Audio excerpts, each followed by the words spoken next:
Com licença.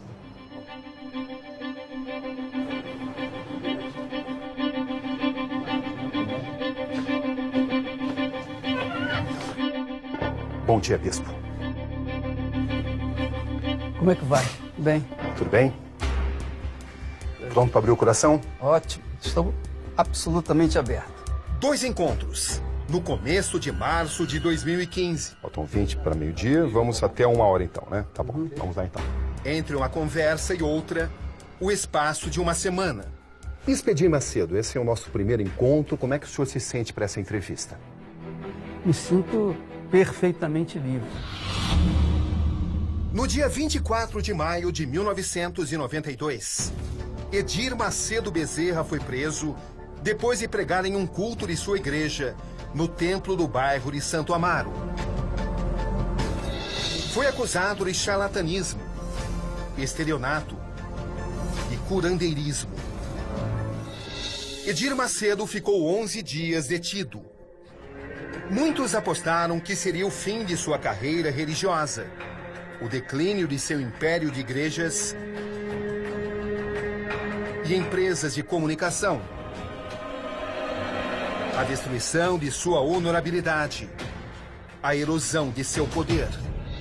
Quase 2 décadas e meia depois, a Igreja Universal do Reino de Deus, que ele fundou e lidera, é uma das 5 instituições mais prestigiadas do Brasil, segundo pesquisa do Datafolha, na frente do Poder Judiciário e do Congresso Nacional. Os livros que narram sua trajetória são hoje um grande sucesso editorial internacional. A história do bispo vai ser retratada em um longa-metragem, a ser lançado no final de 2016. A quem o senhor incomoda? Eu incomodo o diabo e seus parceiros. O senhor nasceu católico. Me foi imposto isso, né? Porque ninguém me perguntou se eu queria me batizar. Jesus disse: quem me negar diante dos homens, também o negarei diante do meu Pai. A igreja só cresceu com esse episódio. Você quer saber? Essa pergunta é boa. Eu agradeço aos meus adversários, aqueles que me odeiam, aqueles que querem o meu mal. Porque quanto mais me perseguem, mais eu cresço. Nas quase 4 décadas de consolidação da Igreja Universal, o bispo Edir Macedo enfrentou barreiras que ameaçaram sua obra. Eu tenho a minha fé avivada, acesa. Se Jesus teve Judas Iscariotes junto dele, imagine. Ele que era perfeito teve Judas, imagine nós. Ele é o seu pai. Uma personalidade moldada pelas lutas que teve que travar e pela qualidade de seus inimigos. E você sabe que ele ouve. Eu me sinto visado por aqueles que têm perdido, por conta do ganho do nosso trabalho. O mundo que nós vivemos é assim, né? Ou você ganha, ou você perde. Guerras internas e externas, que não impediram suas obras sociais. A Igreja Universal vai nos lugares que a sociedade despreza, que a sociedade gostaria de colocar fogo, queimar, destruir, acabar, dizimar. Nós vamos nesses lugares ermos, escuros e escusos, para levar a palavra para essas pessoas. Existe um ditado da antiguidade que fala que um grande homem pode ser medido pela qualidade dos seus inimigos. É assim que o senhor vê também? Isso é bom, é boa. Eu não sabia disso. Gostei desse ditado. Como é que o senhor planejou essa escalada mundial da igreja? Não, eu não planejei nada. Eu não planejei a escalada mundial. E como é que aconteceu? Ela aconteceu pela necessidade inerente à humanidade. A humanidade é que carece daquilo que Deus tem oferecido na sua palavra. Então nós levamos a sua palavra viva às pessoas carentes, necessitadas. E obviamente o resultado está aí. A minha história é uma história de superação, né? Aos 70 anos, o bispo Edir Macedo continua o mesmo de sempre. Não, nunca me deixei abater, porque o meu Deus nunca me abandonou. Tem comida, Eloquente. não tem emprego, que não tem nada. Eu sou tímido. Eu sou uma pessoa tímida. Não quando eu estou no altar. Um gigante se levanta. Carismático. Eu não sei o que você pensa, não sei o que você está vivendo nesse momento. Eu não sei. Mas eu sei uma coisa. Se você crê no Deus vivo, no Todo-Poderoso, e crê também em si, ninguém pode segurar você. Você vai sair dessa situação. Estou sentindo nos nervos Brigador. o que o povo lá fora sente. Da mesma forma como eles planejaram a ditadura, eles planejaram a minha destruição. Esteja escrito isso. Esteja isso registrado. Mas a ditadura para eles funcionou, mas comigo não funcionou. Empreendedor. Então hoje nós temos um Brasil democrático, eu diria, em grande parte, por causa da Record. Arrojado. O Templo de Salomão é uma réplica de algo que foi extremamente importante no passado, que não pôde ser construído até então lá em Jerusalém, nós construímos aqui. Você pode ser um membro daqui do Templo de Salomão, você pode vir aqui todos os dias e ainda assim ser uma pessoa perdida. Nesse exato momento já deve estar abrindo outras igrejas por aí. Reverenciado.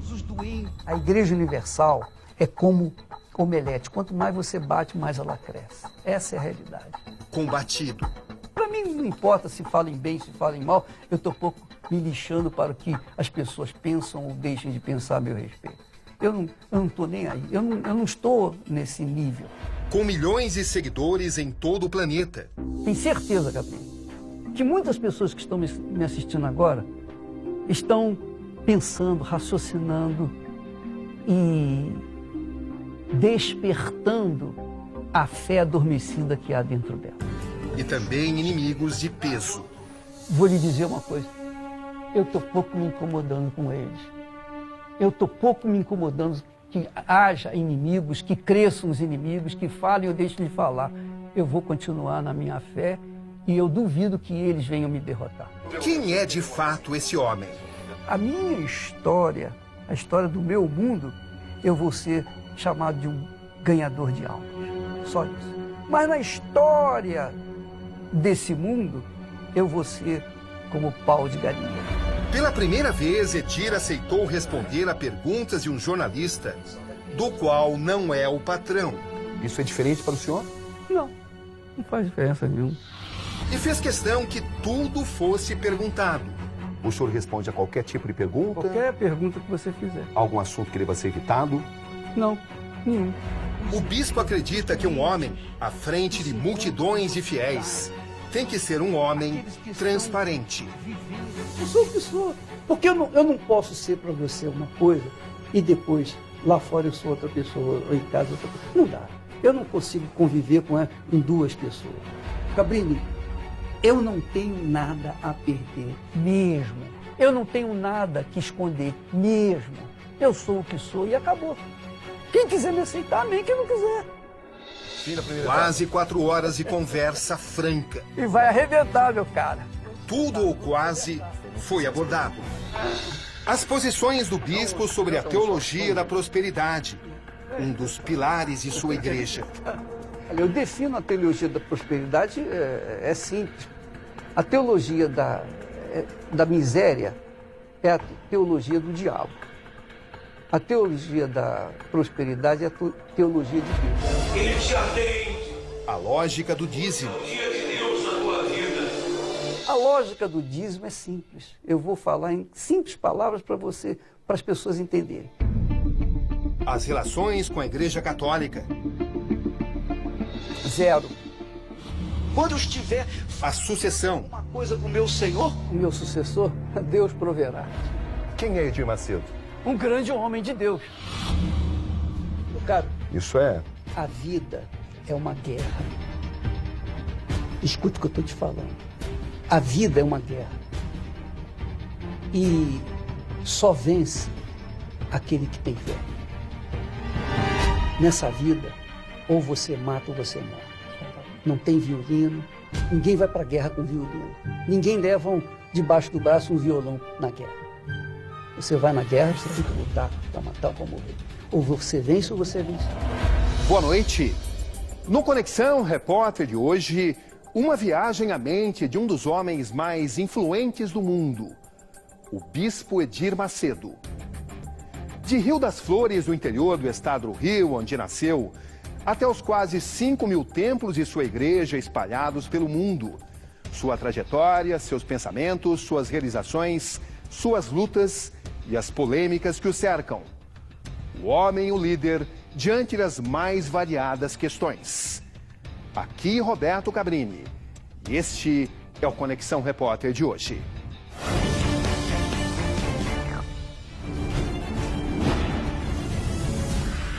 Minha fé me deu uma família magnífica. Pode-se, é claro, discordar de Edir Macedo, mas é impossível ignorar sua obra e sua influência na vida de seres humanos espalhados por todo o mundo.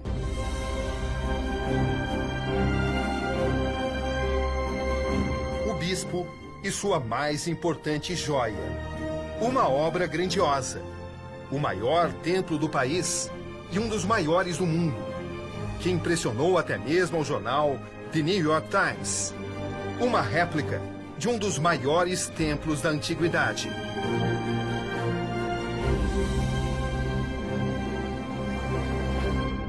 Estamos no bairro do Brás, zona leste de São Paulo. Esse é o Templo de Salomão, inaugurado no dia 31 de julho de 2014. Levou 4 anos para ser construído e hoje funciona como sede mundial da Igreja Universal do Reino de Deus. Daqui, o Bispo Edir Macedo comanda 6.000 templos no Brasil, 7.000 em 180 países e mais de 20.000 pastores em todo o mundo. E foi aqui em seu quartel-general, no 7º andar de sua sede principal, que encontrei Edir Macedo.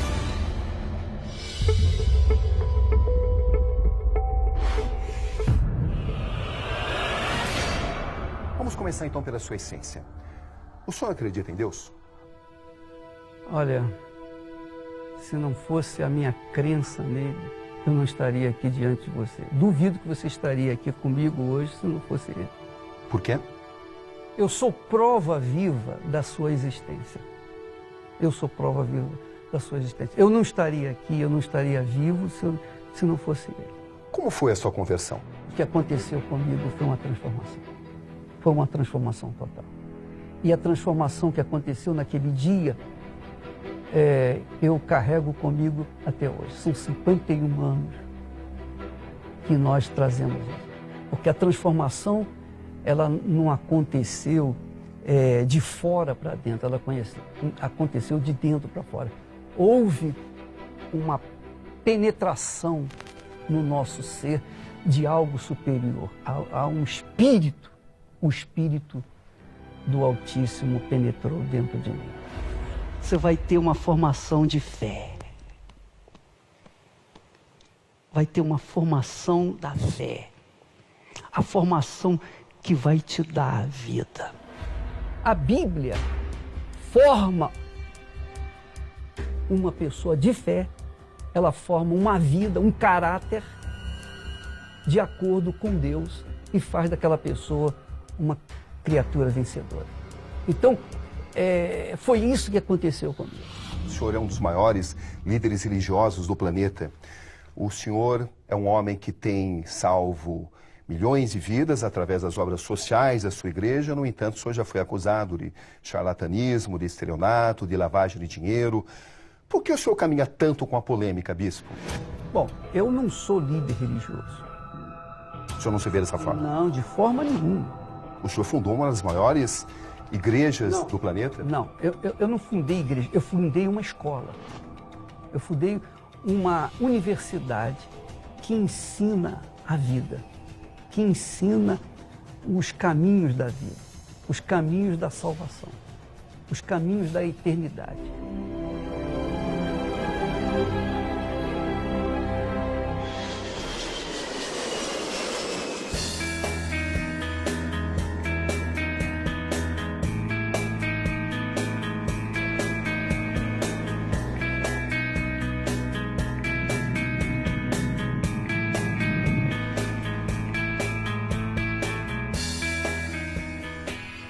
Daqui de cima, a vista é a de um lugar singelo e pacato. Estamos em Rio das Flores, cidade de apenas 8.000 habitantes na região serrana do estado do Rio.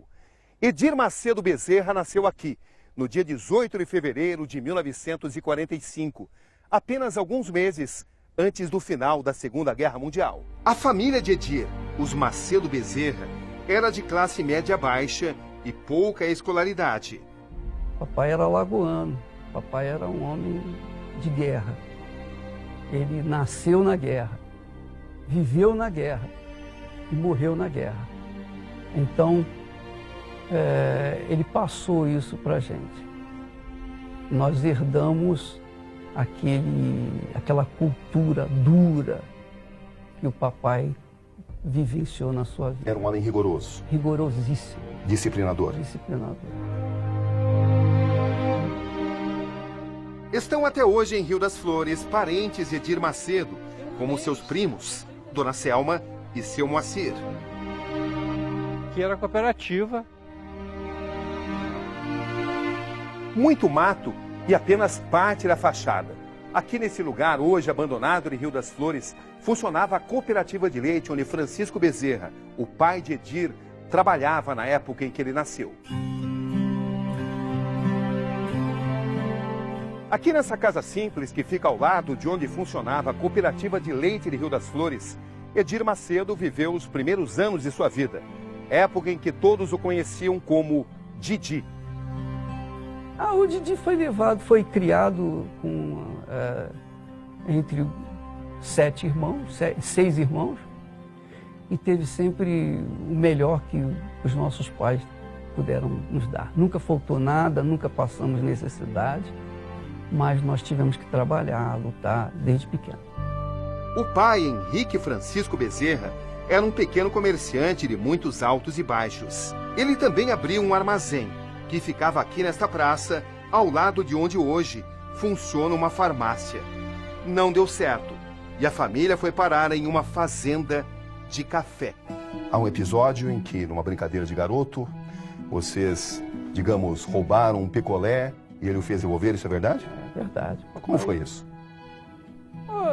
Nós estivemos numa garotada, se junta, você sabe como é que é. Ali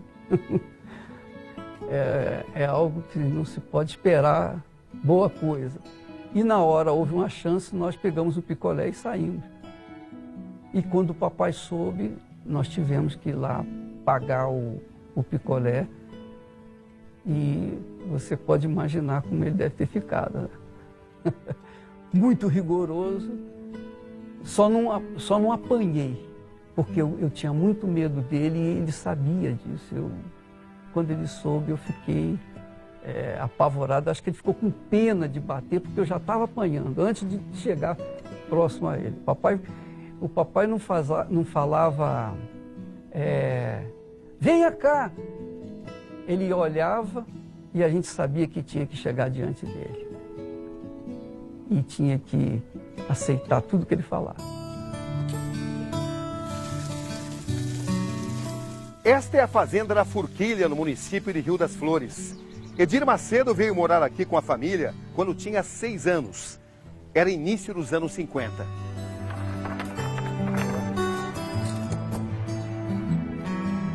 A fazenda representava o auge das propriedades da região, o ciclo do café.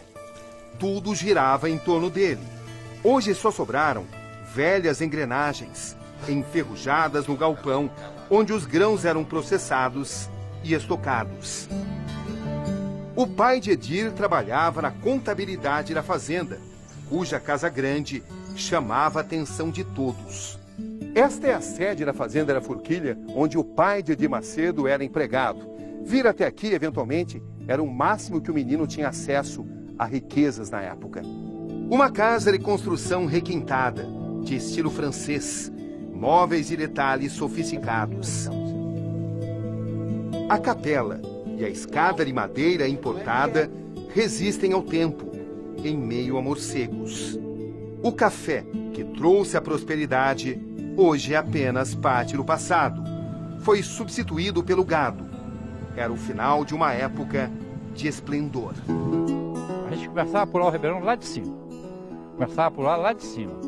Vinha pulando, para ver qual caía dentro d'água primeiro. E descia pulando. Não aqui, logicamente, que aqui não dá para pular. A gente descia até lá na igreja, que é longe daqui lá. Para ver quem caía primeiro e dar quantas vezes a pessoa caía dentro d'água. Era uma turma. Quem estava junto? Era eu, Tatá, que é meu irmão, o Jerônimo, que mora no Rio, no Botafogo, o Didi, o Heraldo. Era uma turma, e mais uns amigos nossos daqui. A mãe Eugênia, natural de um sítio de Rio das Flores, foi sempre o porto seguro da família. Ela fazia inclusive bolinhos que Edir e os irmãos vendiam para ajudar no orçamento. Dona Eugênia cuidou da educação deles, ajudou o marido nos pequenos negócios, apesar de sequer ter o 4º ano primário. Um dia seria fiadora do primeiro templo da Igreja Universal, aberta pelo filho. Mamãe era mamãe. Sabe, mãe é mãe. Antigamente, mãe era mãe. Hoje, mãe, eu não sei se é mãe. Mas antigamente, mãe era mãe. A mãe de Edir teve 33 gestações, sofreu 16 abortos e perdeu 10 filhos prematuros. 7 sobreviveram. Eu me lembro que ela sempre foi a favor dos filhos, era Deus no céu e os filhos na terra. Um menino tímido na escola, às voltas com seus complexos. As minhas mãos são defeituosas. Aliás, o corpo todo é defeituoso. É todo defeituoso. Eu fui mal fabricado, mas não foi por causa de Deus. O senhor sofreu muito com isso? Olha, eu sofri internamente, intimamente, por conta da rejeição na escola e você sabe, a gente sempre fica inferior aos perfeitos, fisicamente. Sempre vai ficar. Qualquer pessoa que tem um defeito fica inferiorizado àqueles que são perfeitos. O 4º filho da família Macedo Bezerra nasceu com deficiência genética, herdada da avó materna. Seus indicadores são finos. Os polegares um pouco maiores praticamente não se movem. O senhor tem uma limitação nas mãos? Não tenho limitação nenhuma, absolutamente. Mas houve aquele complexo de inferioridade, houve aquela fraqueza. Então eu já nasci fraco no meu interior. E foi quando nós tivemos essa experiência com Deus, com o Deus vivo, através da fé no Senhor Jesus, que desmoronou aquele monstro que eu trazia dentro do peito. Como era esse monstro? Esse monstro era uma pessoa carente, uma pessoa complexada, uma pessoa inferiorizada pelas circunstâncias. Então você pode imaginar carregar esse peso dentro da sua mente 24 horas por dia. Então entre os nossos colegas nós tínhamos os nossos apelidos, né? Dedinho para lá. E tinha certas limitações naqueles momentos em que eu me acreditava que era inferiorizado. Qual foi o dia que o senhor mais sofreu? Todos os dias a gente sofria porque carregava o complexo. Algumas experiências dessa época o marcariam para sempre. O senhor nasceu católico. Me foi imposto isso, né? Porque ninguém me perguntou se eu queria me batizar. Eu fui batizado porque era a tradição, não porque eu aceitasse. Fez catecismo? Primeira comunhão? Cheguei e fiz catecismo, sim. Mas também não porque queria, por imposição da escola. Uma adolescência de encontros e desencontros. Rebeldia, incertezas, desilusões. Como é que o senhor se sentia dentro da Igreja Católica naquela época? Eu não sentia revolta, porque a gente foi criado naquela cultura. Eu só me lembro de ter me revoltado, e foi o meu brado de independência, quando, na idade de 16 anos mais ou menos, a minha irmã estava com um problema grave de bronquite asmática e às vezes ela ficava no inverno quase sem respirar, passava noites em claro, etc. E nós sofríamos muito por causa disso. E nós fomos à Igreja Católica num dia da Semana Santa, quando eles punham a imagem do Cristo morto e velas acesas e flores, como se fosse um defunto. Então me veio a cabeça, me veio a mente, me veio a inteligência. Espera lá, como é que pode? Eu não sei se eu choro por ele ou se eu choro por mim, pela minha irmã. Quem está em pior situação, ele ou eu? Eu falei, nunca mais na minha vida eu entro num lugar como este. Nunca mais. E dito e feito, nunca mais voltei. Porque como que eu poderia estar ali querendo a ajuda de alguém que estava morto? Como a religião leva a essa concepção, essa ideia, e ninguém pensa. Estava nascendo ali seu questionamento em relação à Igreja Católica? Sim, claro. Ali começou a minha revolta. Ali começou a minha revolta, porque as pessoas estavam chorando, as pessoas estavam gemendo, mas chorando copiosamente. Eu pensei, mas peraí. Ali o senhor deixou de ser católico? Ali eu deixei de professar a fé católica. O menino acanhado de roça vira um rapaz falante e boêmio. É assim que é visto quando a família se muda para o Catumbi, região central do Rio. Sua primeira relação sexual foi aos 16 anos? Foi. Como é que foi? Foi num bordel. Hoje é a prefeitura do Rio, onde havia aquela... ali havia uma zona, e nós fomos lá a primeira vez. Aprender o que é o sexo. Foi bom? Olha, eu não passaria isso para os meus filhos. Eu não transferiria essa experiência para os meus filhos. Mas era um outro dia naquela época? Era um outro dia, exatamente. Naquela época foi bom. Hoje eu me arrependeria. Muitas namoradas? Assim, tivemos muitos casos amorosos, assim. Porque... O que o senhor está se lembrando nesse momento? Porque é a consequência, que veio à mente? né? Não, é que é a consequência da vida, né? O defeito físico não impediu que a gente tivesse os nossos sucessos. Durante mais de uma década, Edir trabalha como servidor público, funcionário da Loterge, a loteria do estado do Rio. Eu comecei trabalhando como mensageiro. E 16 anos depois, eu era chefe da tesouraria. Um cargo de confiança, um cargo de responsabilidade. De pacato funcionário público, a líder de uma das maiores igrejas do mundo. Elci, irmã de Edir Macedo, foi a primeira da família a se converter evangélica. Ela ouviu no rádio sobre um bispo da igreja pentecostal de Nova Vida. Elci atribuiu a cura de uma asma severa à nova fé, o que despertou a atenção do jovem Edir. E ela colocou a mão no rádio e recebeu a graça. E a partir dali ela começou a frequentar a ABI, a Associação Brasileira de Imprensa, onde ele fazia reuniões lá às quartas e domingos. E eu participava dessa reunião. Que idade o senhor tinha? Eu tinha 18 para 19 anos.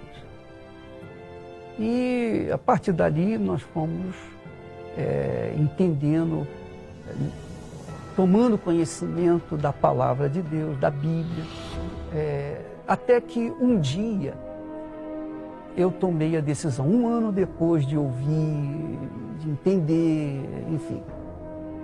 Nós, então, decidimos nos render àquilo que nós chamamos a fé, abraçar a fé. Quando eu falo abraçar a fé, abraçar o Senhor Jesus.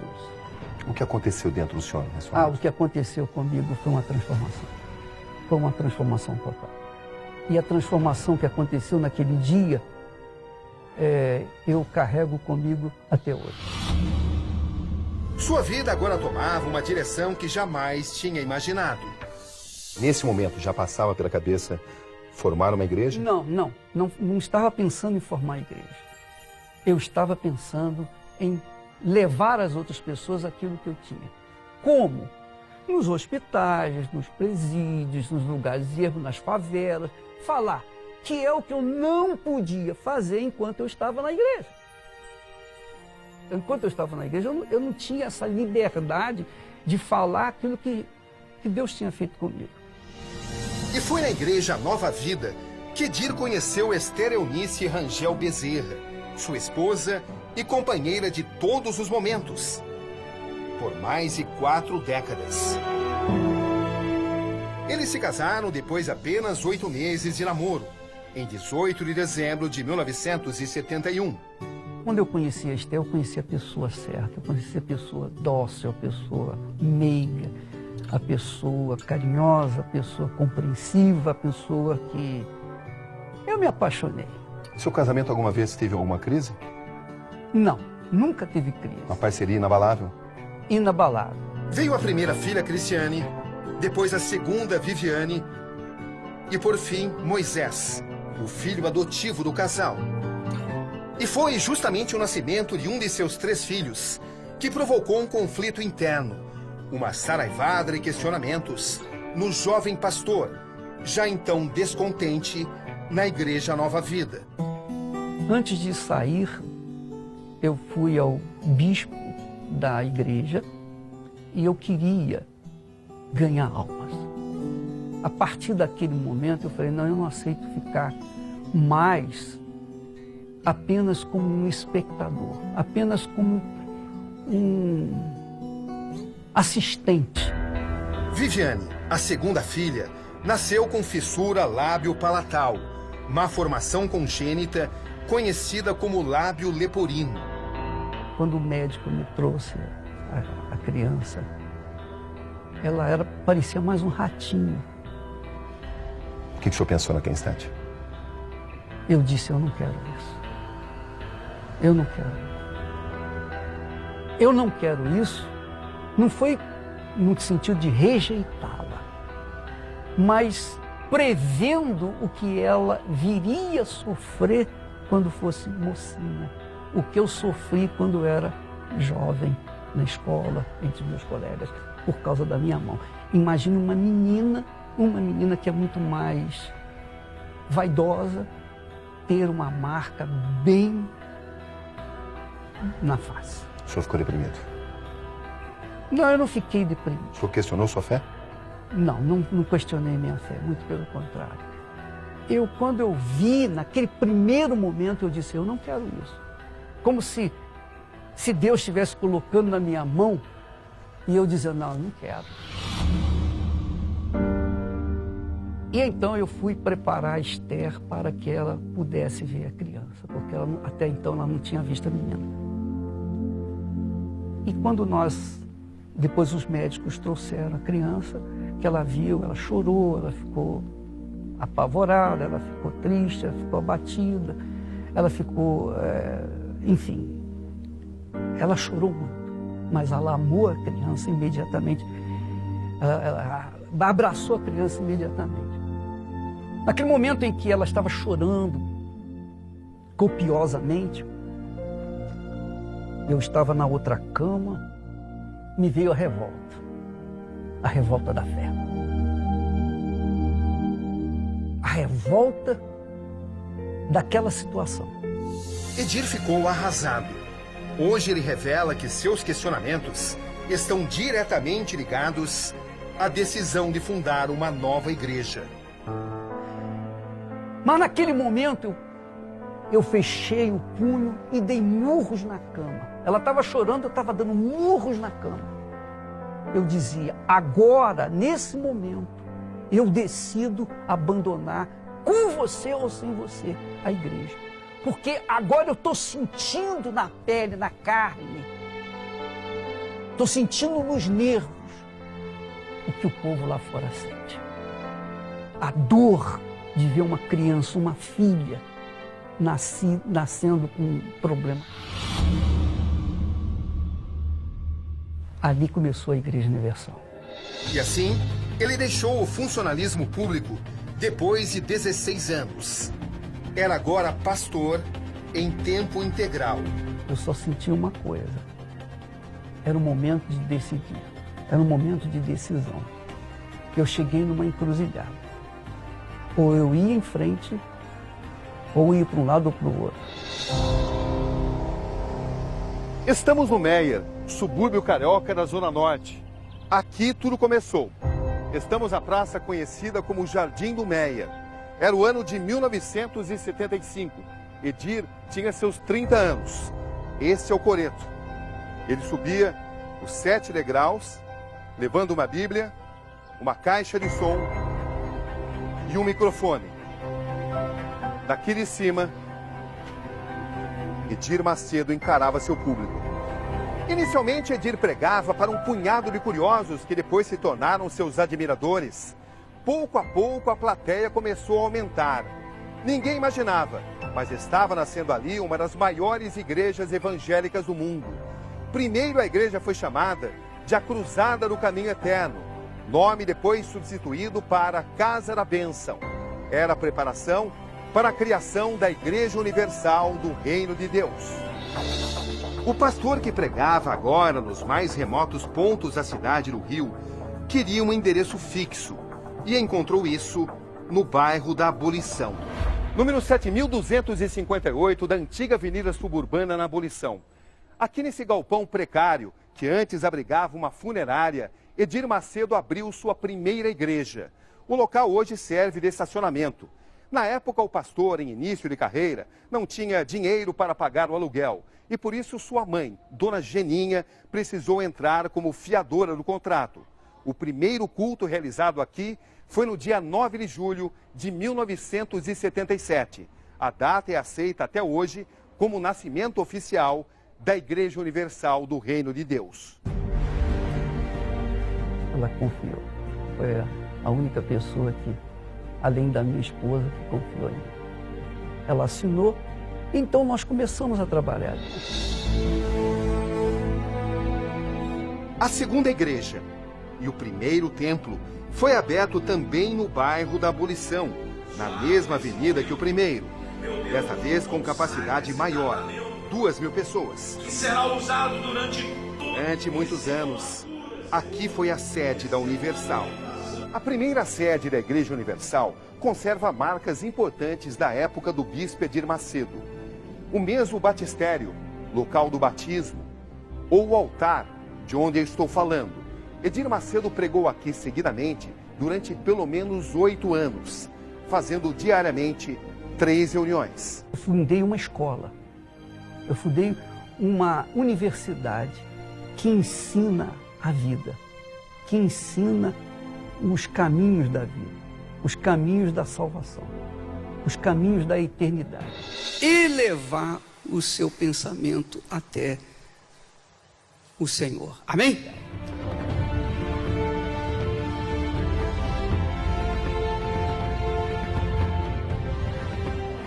O sonho de uma vida. Exatamente desta posição, o bispo Edir Macedo prega para os fiéis. No interior, as dimensões e os detalhes impressionam. São 100.000 metros quadrados de área construída, com capacidade para 10.000 pessoas. Tudo inspirado no Templo de Salomão original, erguido na antiga Jerusalém e destruído por Nabucodonosor, o rei da Babilônia, em 586 a.C. 126 metros de comprimento, 104 de largura, 55 metros de altura, com 2 subsolos, equivalente a um prédio de 18 andares. São 36 salas de escola bíblica infantil para 1.300 crianças, estúdios de televisão e rádio, auditório para 500 pessoas e estacionamento para 2.000 carros. A estrutura toda comporta 59 apartamentos do tipo kitnetes, 12 apartamentos com uma suíte e 13 de 2 suítes para hospedar pastores e bispos. uma obra de 680 milhões de reais. O requinte da construção inclui 40 mil metros quadrados de pedras trazidas especialmente de Hebrom, em Israel, origem da matéria-prima dos antigos templos. As pedras cruzaram os oceanos numa viagem de 30 dias até São Paulo.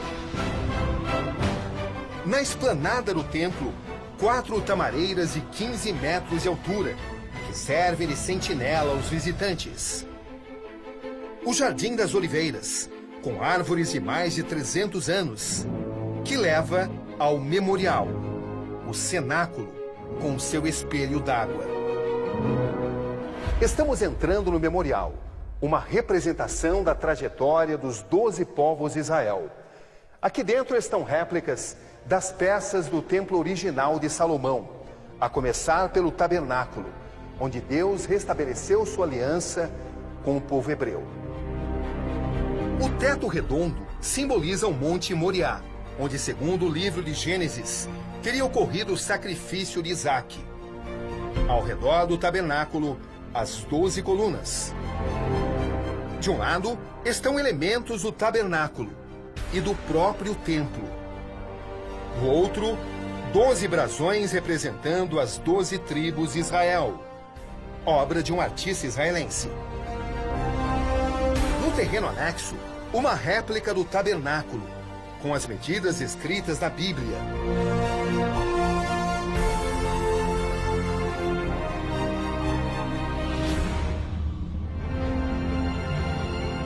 O que o senhor sentiu quando o senhor inaugurou o templo?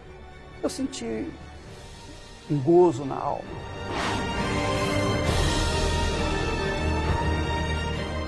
Porque estava cumprindo um projeto que não era meu, mas que era do meu Senhor.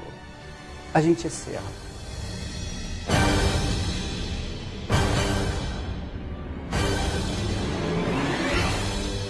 Ficou exatamente como o senhor queria? Ficou. Ficou melhor do que eu esperava. 11 dias que mudaram a vida de um homem. Acompanhe agora os detalhes da prisão do bispo Edir Macedo. 1992. Eram tempos de crise no governo Fernando Collor, com as denúncias de seu irmão Pedro, que culminaram em breve com o afastamento da presidência, o impeachment. Eram também os dias mais difíceis do bispo. Maio de 1992. Como foi o dia da sua prisão, bispo?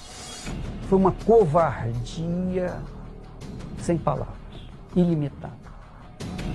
Eu diria que foi uma patifaria da nossa justiça. Sua prisão, à 1h30 de uma tarde de maio daquele ano. Edir tinha então 47 anos. E exatamente 37 dias antes, tinha lotado o estádio do Maracanã, com fiéis fervorosos, em um culto histórico. O senhor sentia que algo assim podia acontecer? Não, eu nunca senti isso aí. Eu sabia que tinha problemas, que tinha... O senhor não imaginava que seria preso? Não, eu nunca pensei que pudesse ser preso, porque na minha cabeça não havia razão para ser preso. Não havia condenação. Não havia... Eu não tinha na minha cabeça alguma condenação. Edir Macedo, sua mulher Esther, a filha Viviane e uma amiga da família deixavam o culto da Universal em Santo Amaro. Sua BMW cortava a rua São Benedito quando foi interceptada por várias viaturas e mais de uma dezena de policiais de armas em punho. Edir Macedo recebia voz de prisão. Eu estava dirigindo o carro, eles pararam, me puxaram pelo paletó, me arrancaram do carro, estupidamente. Eu fiquei pasmo, eu fiquei patético, eu fiquei quase que imobilizado. Porque não apenas pela situação, mas o choque me colocou, parece que anestesiado, naquele momento, em dado momento. Até que eu fui jogado para dentro do camburão. Quando eles me colocaram no banco de trás do camburão, vieram 2 policiais, um do lado, outro do outro, a minha esquerda e a direita, e os 2 na frente, o motorista e mais... E eles saíram em disparada. não sei quantos quilômetros por hora. Esse é o local, Avenida Gastão Vidigal 307, bairro de Vila Leopoldina, zona oeste de São Paulo. É a sede do 91DP.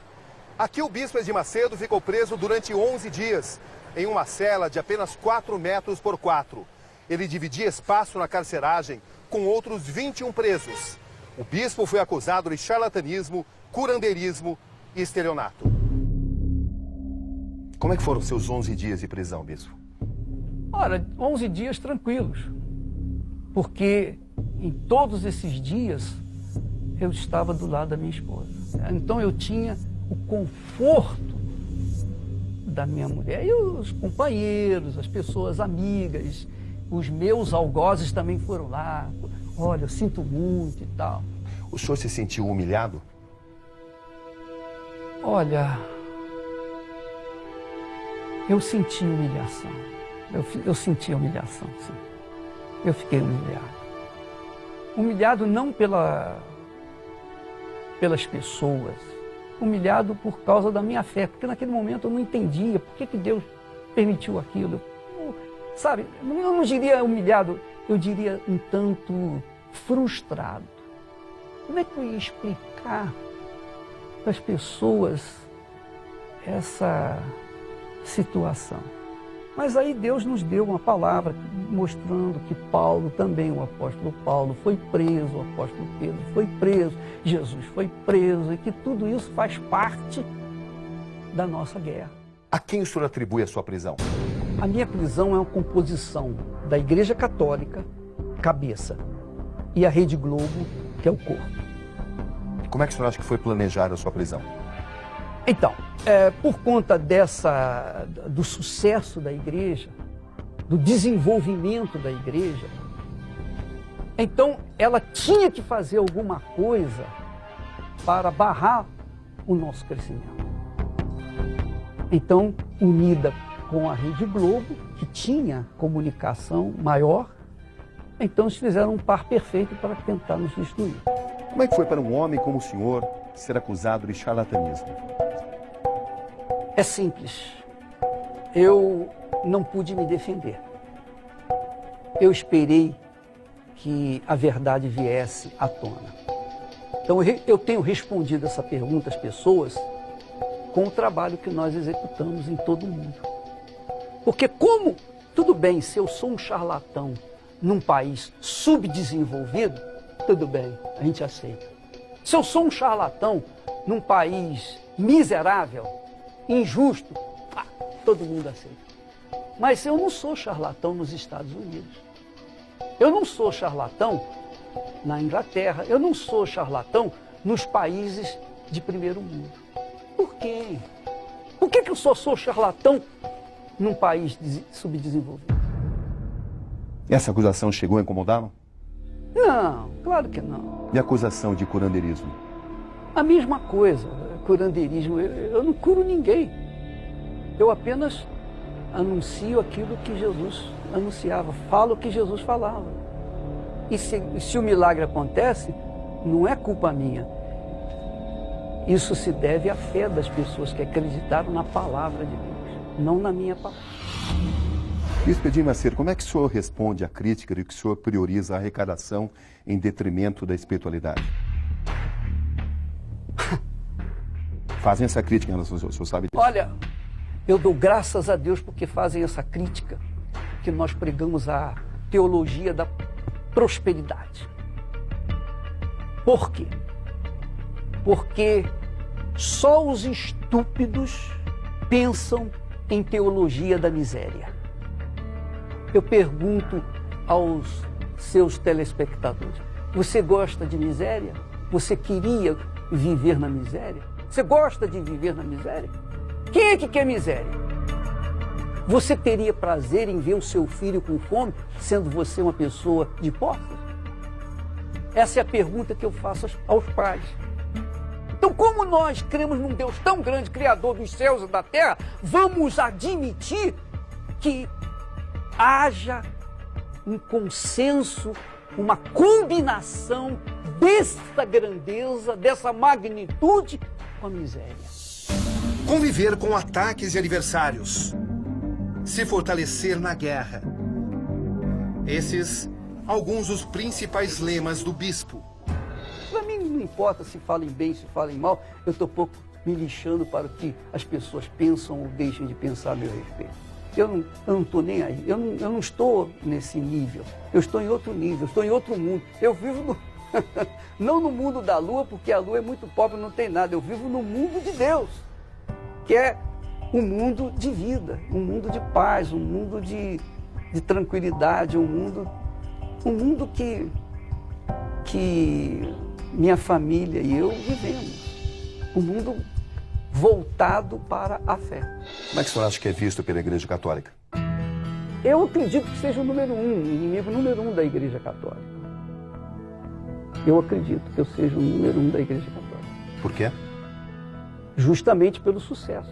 Onde a Igreja Universal do Reino de Deus vai, onde vai uma pessoa da Igreja Universal do Reino de Deus com esse espírito que nós temos, ali começa um trabalho de sucesso, que é o que está acontecendo no mundo inteiro. Qual é a sua convivência hoje com a Igreja Católica sob a liderança do Papa Francisco? Zero. Não tenho nenhum contato com eles, e eles não têm nenhum contato conosco. Não sentamos na mesma mesa. Isso é definitivo? É definitivo. Nós não comungamos a mesma fé. Como pessoas, como seres humanos, nós torcemos para que eles venham conhecer o Deus que nós conhecemos. Mas como religiosos, respeitamos, mas não aceitamos aquela filosofia. O bispo Edir Macedo enfrentando sem censura as mais duras questões. Não, de forma nenhuma. O que Edir Macedo tem a falar sobre o chute na Santa? O episódio de outubro de 95, quando o bispo da Universal, Sérgio von Held, chutou e insultou uma estátua de Nossa Senhora Aparecida, um símbolo católico. Como foi para o senhor lidar com o episódio do chute na Santa? O chute na Santa foi... Eu vou falar, não sei se vocês vão colocar. Vamos sim. É um chute no estômago, para não dizer num lugar mais baixo.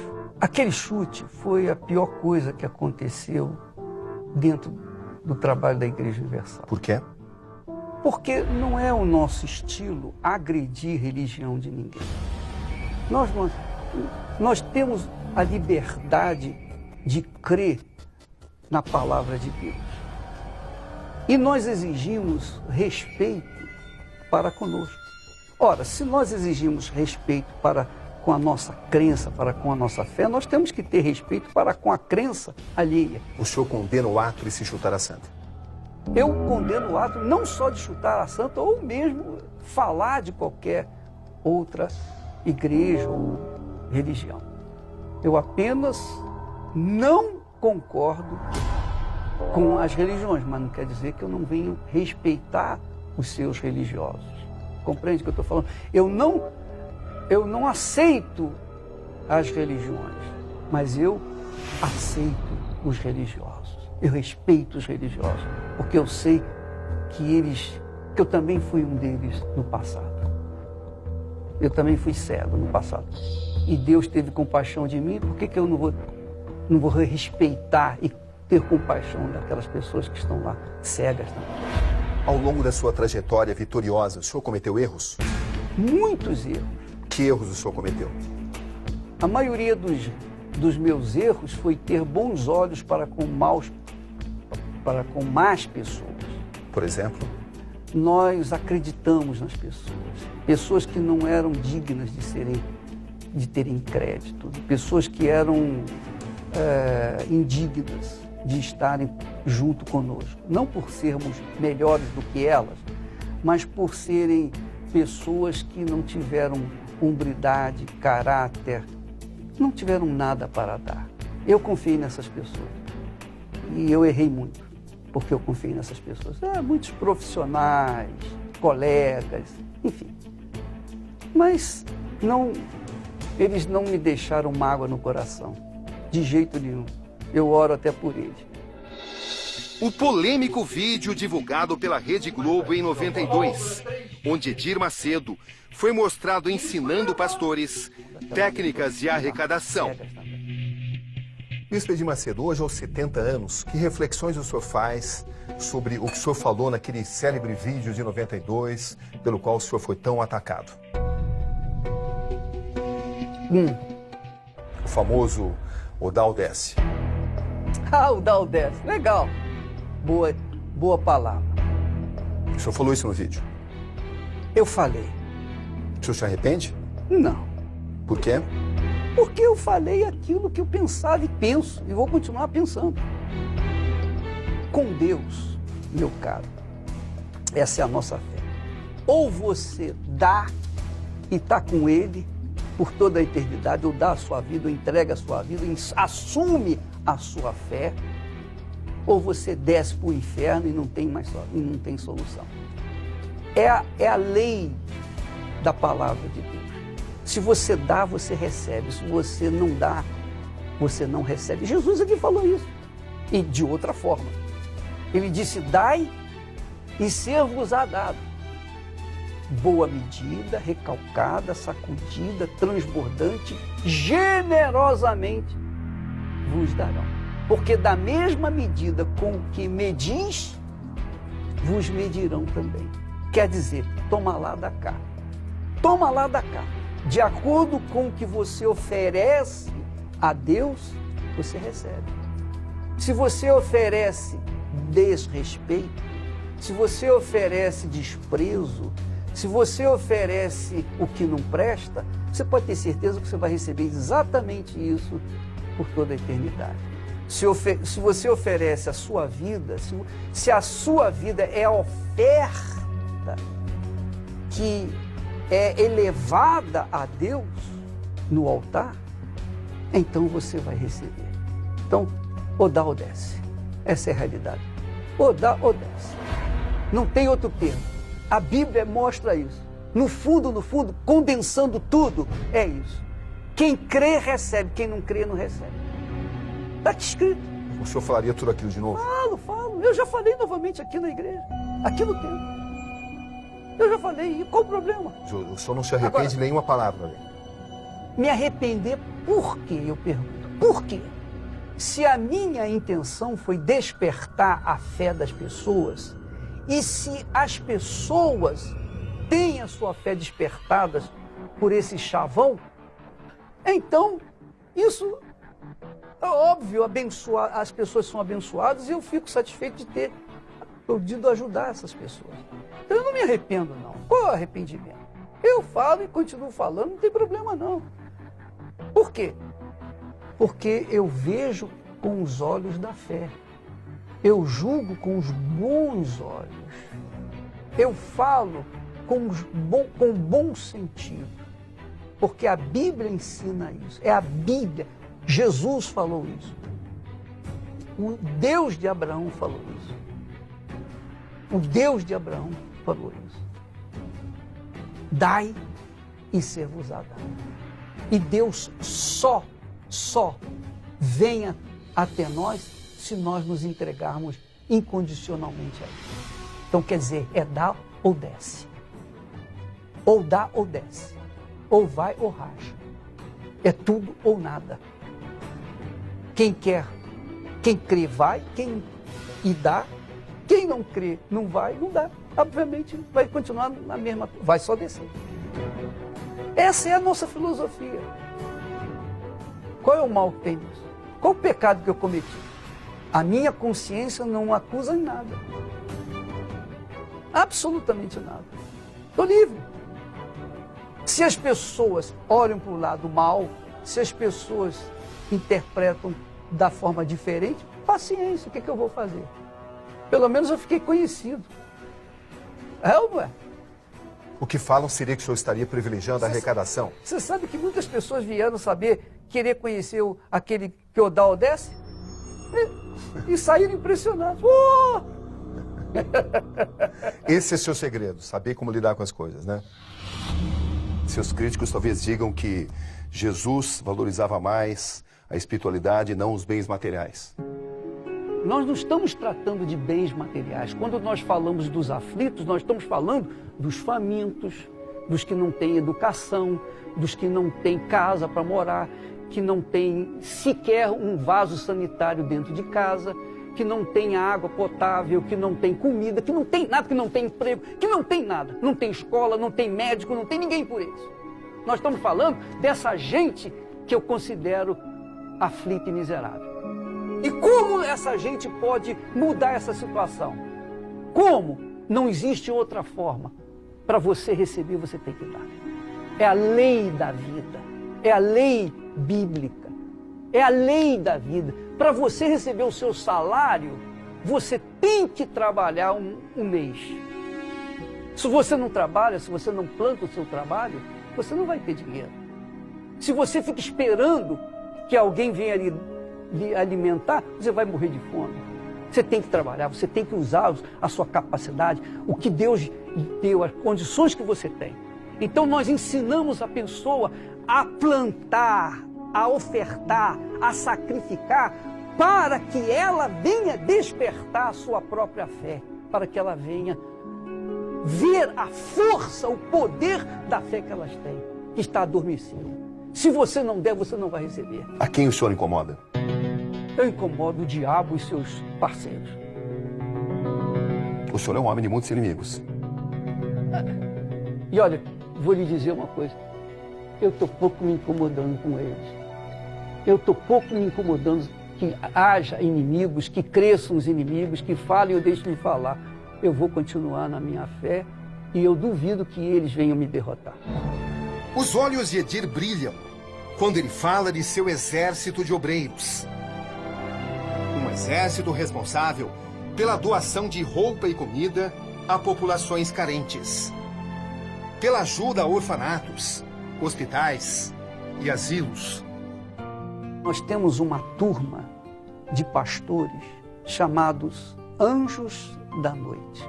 Esses pastores, durante as madrugadas, não somente aqui, mas ao redor do mundo, eles vão às Cracolândias levar sopa, levar comida, agasalho para as pessoas viciadas. E sem fazer qualquer prédica, sem os chamar para a igreja, apenas oferecendo a mão amiga. Esse é o espírito da Universal. Dar. Ou dá ou desce. Quem dá, recebe. Quem não dá, fica a ver navios. Vai descer. Pelo apoio a populações marginalizadas ou as que vivem em locais remotos. E quando chega uma palavra que estimula, que acaba com os medos, as incertezas, então ele se levanta, ele se anima, ele se enche de esperança de que quando sair dali, a vida dele vai voltar melhor do que foi até então. As obras da Universal incluem projetos ousados, como o da Fazenda Nova Canaã, em Irecê, interior da Bahia. Nós temos mais de 600 crianças.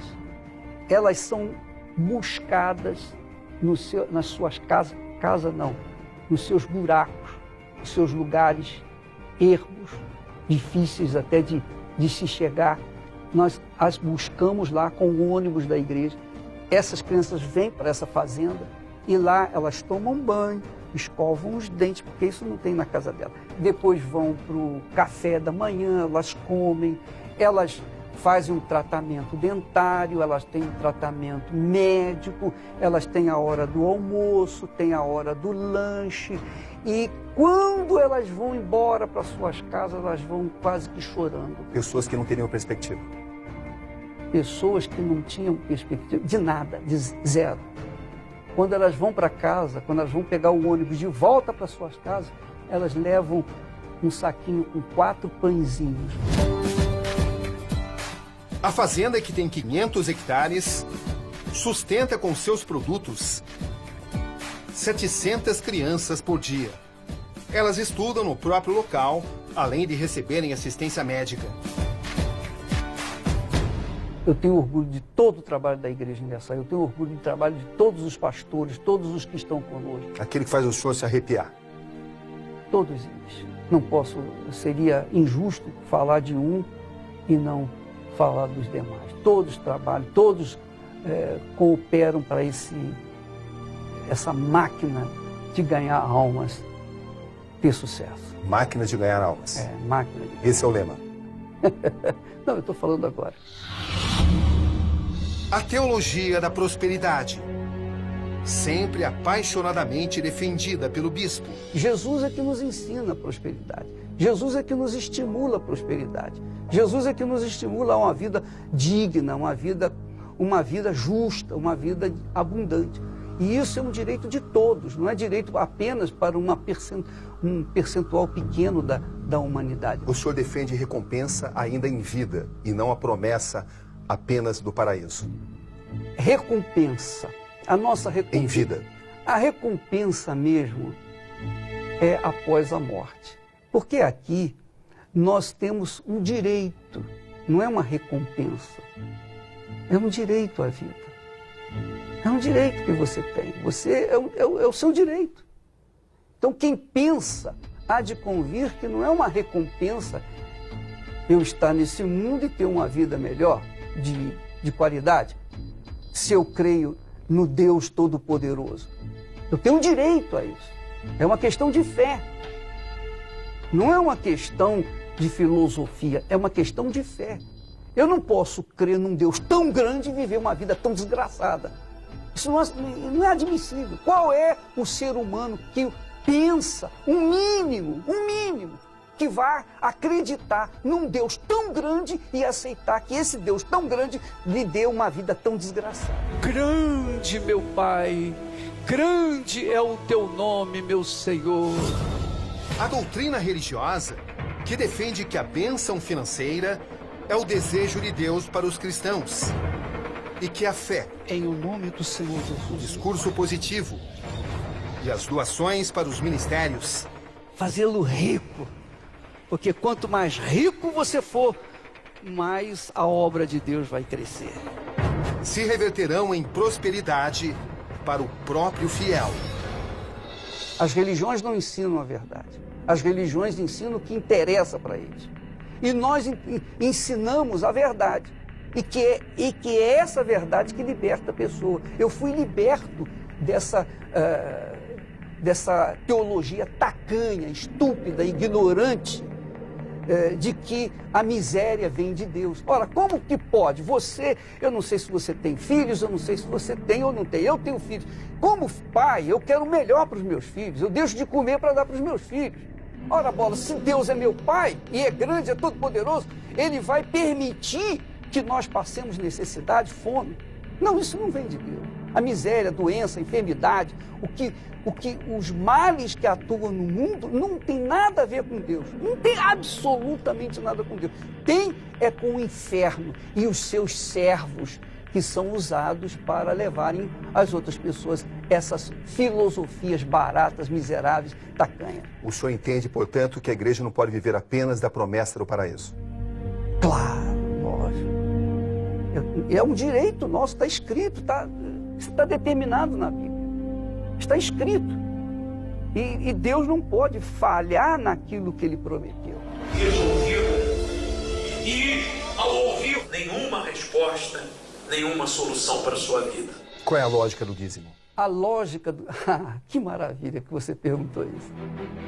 A lógica do dízimo é simples. Eu vou falar em simples palavras para as pessoas entenderem.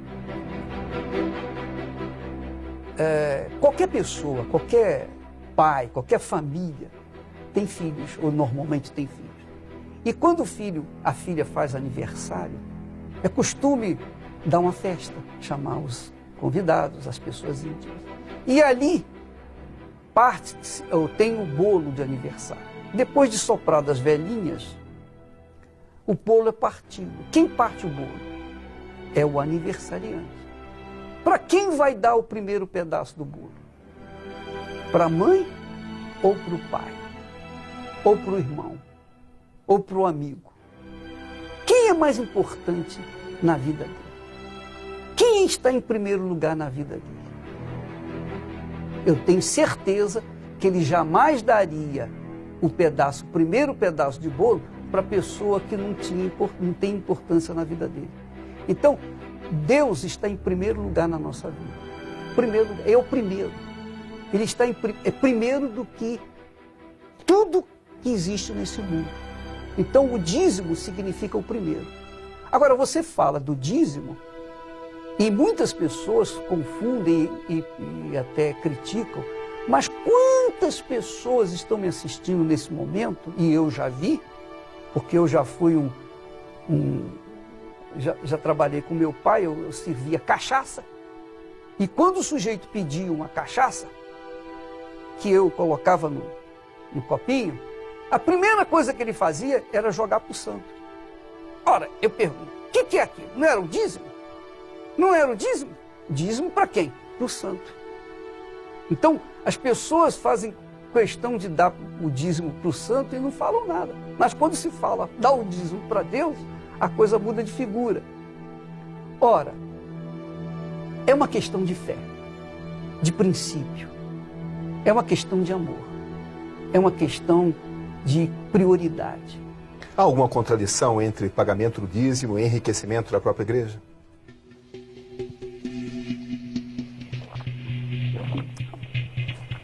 A riqueza da igreja não está nos dízimos, nas ofertas, nos seus templos, nada disso.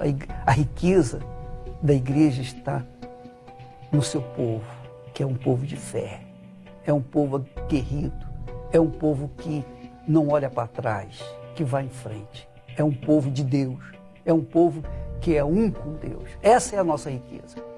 Mas se tratando da riqueza material, a Igreja Universal do Reino de Deus aplica todos os seus recursos na própria igreja, na evangelização, na pregação através de rádio, televisão, jornais, construções de templos e compra de terreno.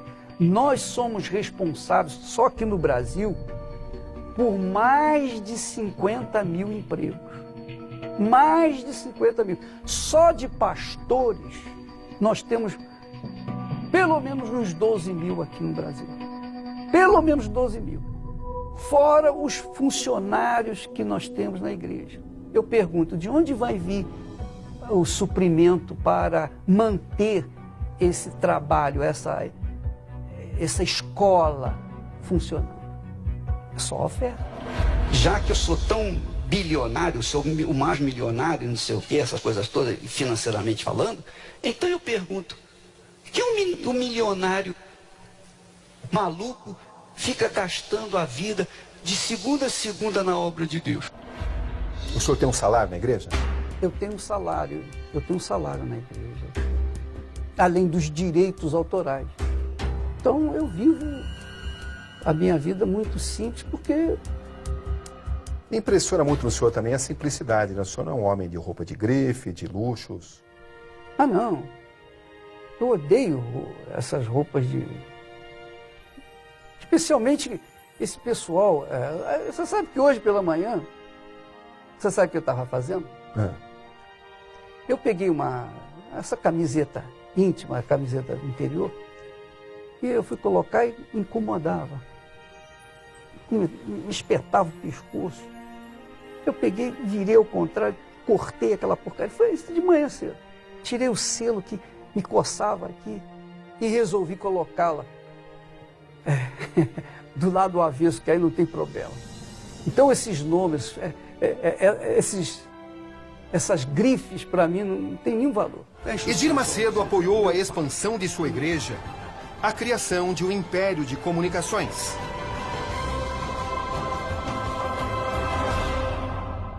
Qual é o seu estilo de administração da Rede Record? Nós procuramos, eu não diria administração, mas o senhor participa filosofia. de todas as decisões? De filosofia. Não. A Record ela tem vida própria, segue de acordo com a sua diretoria, seus conselheiros, etc. O senhor participou da vinda da Xuxa, por exemplo? Olha, eu fui perguntado se havia alguma objeção. Eu disse não, se é bom para a Record, é bom para mim. Nossa filosofia é dar liberdade àquelas pessoas que nós confiamos. Nós confiamos. Nós temos bons olhos para com as pessoas que trabalham lá. E essas pessoas têm atendido à necessidade da Record. Hoje a programação da Igreja Universal, ela fica de madrugada, né? Como é que o senhor vê essa estratégia? De madrugada porque durante o dia as pessoas não têm tempo para ficar olhando a nossa prédica, a nossa mensagem. Você sabe que as pessoas que estão sofrendo sofrem à noite, de madrugada, especialmente pela madrugada. Então, nós procuramos atender a audiência das pessoas aflitas. Quem estiver aflito, precisa ir lá para a Record. Nosso trabalho pela madrugada é para as pessoas aflitas. Se você crê, diga amém. Graças a Deus.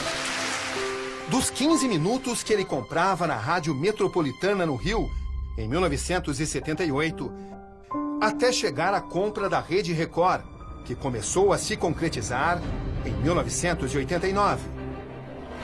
O que significou para o senhor a compra da Rede Record?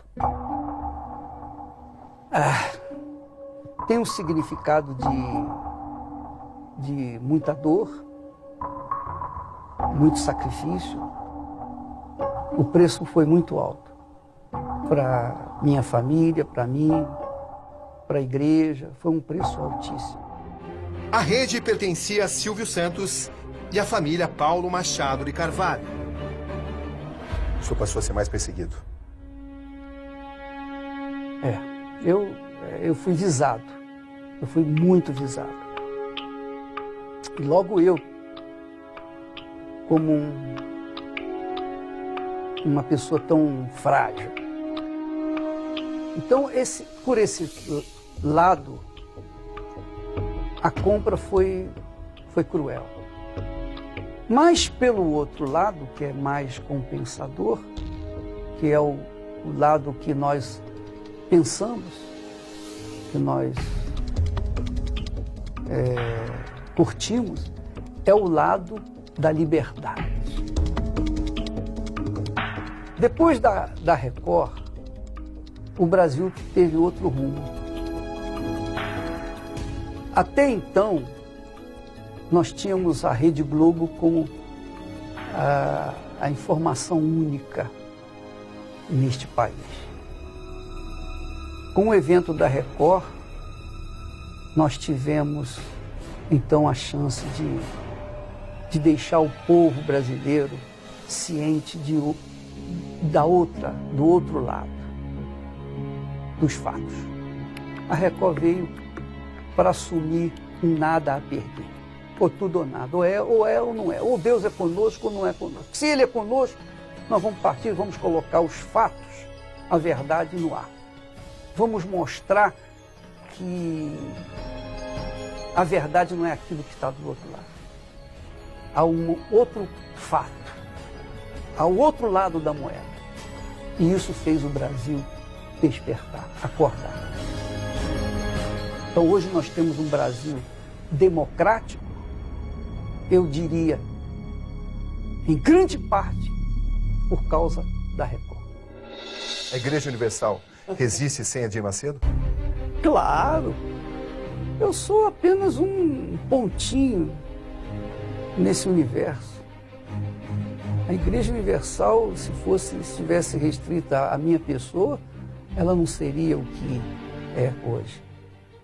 A Igreja Universal, ela foi fundada, criada e inspirada pelo Espírito do Altíssimo.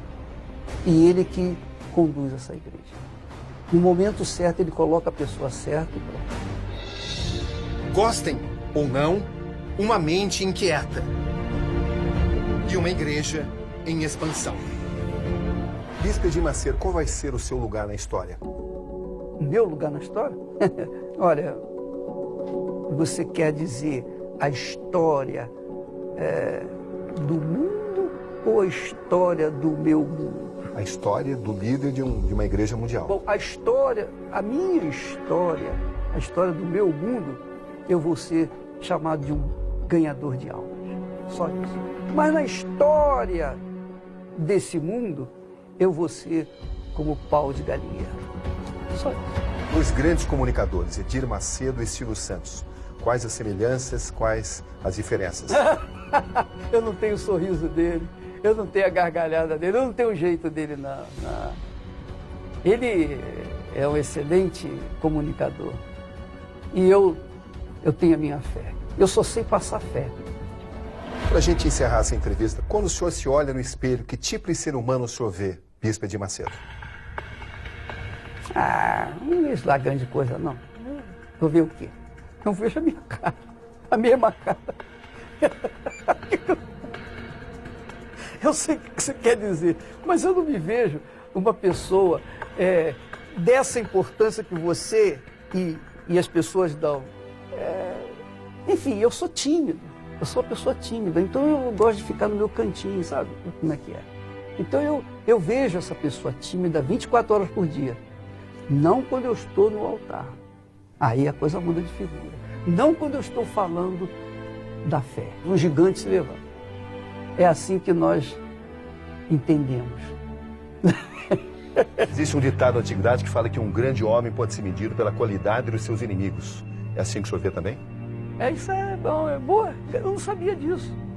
Gostei desse ditado. É assim que o senhor Então se vê? eu sou grande. Quem é Edir Macedo? Um grande homem de Deus. O grande homem de Deus, que, conforme diz esse ditado aí. De tudo que eu perguntei para o senhor, teve alguma coisa que incomodou nessa primeira etapa da Maneira entrevista? nenhuma, rapaz. O senhor é um homem que fala sobre tudo, né? Cabrini, eu não tenho nada a perder, mesmo. Eu não tenho nada que esconder, mesmo. Eu sou o que sou e acabou. Em todos os dias nós temos nossos conflitos entre o coração e a razão. Muitos, é claro, irão discordar das posições e dos pensamentos do Bispo Edir Macedo, mas é impossível ignorar sua influência e, por que não, suas conquistas. Aqui Roberto Cabrini, e este foi o Conexão Repórter de hoje. Boa noite.